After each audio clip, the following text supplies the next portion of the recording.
போச்சு. ஸோ அதனால வந்து கண்டிப்பா ஸ்ட்ரிக்டா வந்து அந்த கிராக்கர்ஸ் வந்து ரூட்ல வந்து பஸ் பண்றது வந்து டோட்டலா அவாய்ட் பண்ணுங்க. கண்டிப்பா பண்ணக்கூடாது. அது வந்து நிறைய பாதிப்பு ஏற்படுத்தும். அதே மாதிரி இன்னொன்று என்ன பண்றாங்க, இந்த பட்டாசு சரம் பட்டாசு வைக்கிறத தாண்டி இந்த நாட்டு வெடி மாதிரி இந்த சணல் நூல்ல சுத்தப்பட்ட அந்த ஆரம்பிக்கும் போது டம்மு டம்முன்னு அப்படியே அந்த ஏரியாவே அப்படியே அதிருது. அந்த மாதிரியான வெடிகள் வைக்கிறாங்க. தயவுசெய்து அந்த வெடிகள் வைக்கிறதுக்கு அனுமதி இல்லை. அதை மீறி வச்சா நாங்கள் சீஸ் பண்ணுவோம். அதே இல்லாம அது சம்பந்தப்பட்டவர் மேல எக்ஸ்ப்ளோசிவ் சப்ஸ்டன்ஸ் ஆக்ட் எல்லாம் இன்வைட் பண்ணி நாங்கள் கேஸ் ரெஜிஸ்டர் பண்ணுவோம்.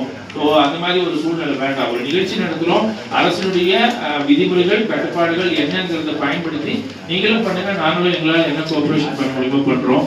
ஆனா அது மீறி நீங்க வந்து வெடியெல்லாம் வெடிக்கிறதுங்கிறத ரொம்ப பெருசாலாம் வெடிகள்லாம் வச்சு அங்க வந்து போலீஸ்க்கு தேவையில்லாத ஒரு வழக்கு பதிவு பண்ற நிலைமை நீங்க உருவாக்காதீங்க. நாங்களால கேஸ் போடணும்னு இது பண்ண மாட்டோம். பட் நீங்க சட்டத்தை மீறி செய்கிறப்போ வேற வழி இல்லாம காவல்துறை வழக்கு பதிவு பண்ற மாதிரி ஒரு சூழ்நிலை வரும். ஒரு தடவை வழக்கு பதிவு பண்ணிட்டு அது ரெக்கார்ட்ல ஏறிட்டே இருக்கும். அடுத்த வருஷம் வரப்ப இந்த ஊர்வலத்துல இந்த மாதிரி ஒரு கேஸ் ரிஜிஸ்டர் ஆயிருக்கு, இந்த மாதிரி ஒரு பிரச்சனை வந்திருக்கு அப்படிங்கிறப்போ அது அடுத்தடுத்த வருடங்களுக்கு அந்த நிகழ்ச்சி ஏற்பாட்டாளருக்கு சில நெருக்கடிகளை கொடுக்க வேண்டியிருக்கும்.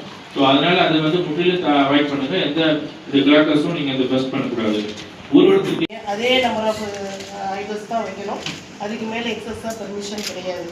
தயவு செஞ்சு இதுக்கு எல்லாருமே கோஆப்ரேட் பண்ணணும்னு கேட்குறோம். ஏன்னா இயர் பை இயர் நீங்கள் இன்க்ரீஸ் பண்ணிங்கன்னா நம்மளோட போலீஸ் ஸ்ட்ரென்த் அதே தான் இருக்கும். எல்லாத்துக்கும் நம்மளால ப்ரொவைட் பண்ண முடியாது, கஷ்டமாயிடும். இந்த ஒரு ரெக்வஸ்ட் வந்து தான் சொல்கிறது. எக்ஸஸாக வந்து எங்கேயுமே எல்லாம் வைக்கலாம் அப்படிங்கிற ஒரு கான்செப்ட் மைண்ட் இருந்தால் தயவு செஞ்சு அது வேண்டாம். எங்களுக்கு கொஞ்சம் கோஆப்ரேட் பண்ணுங்கள். அது செகண்ட் கோஆபரேஷன் எங்களுக்கு.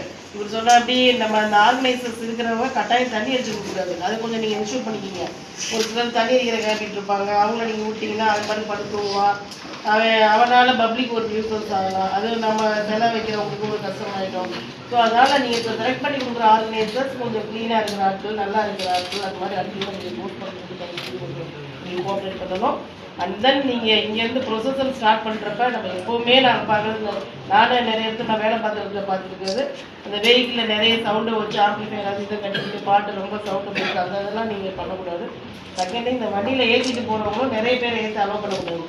அதுக்கு ஒரு கெப்பாசிட்டி இருக்குது இல்லைங்களா? இந்த வெஹிக்கிள் எத்தனை பேர் எல்லாரும் சில ஒருத்தர் வண்டிக்கு ஒருத்தரோ 2 பேரும் எவ்வளோ பேர் எடுத்துருவாங்க? 4 பேர். அதுக்கு மேலே ரொம்ப ஏற்றுனீங்கன்னா வண்டி இதை சிலையோட வெயிட்டை தாங்கணும், இவங்க தாங்கணும். கொஞ்சம் கொஞ்சம் ஆடுச்சுன்னா சப்போஸ் கீழே விழுந்துச்சுன்னா அது ஒரு இஷ்யூ ஆகும். ஸோ அதுக்கெலாம் நீங்களாம் ஒரு பெர்மிட்டட் ஸ்ட்ரென்த்து ஒரு 4 பேர் 5 பேருக்கு மேலே ஏறதுக்கு அலோவ் பண்ணாங்க.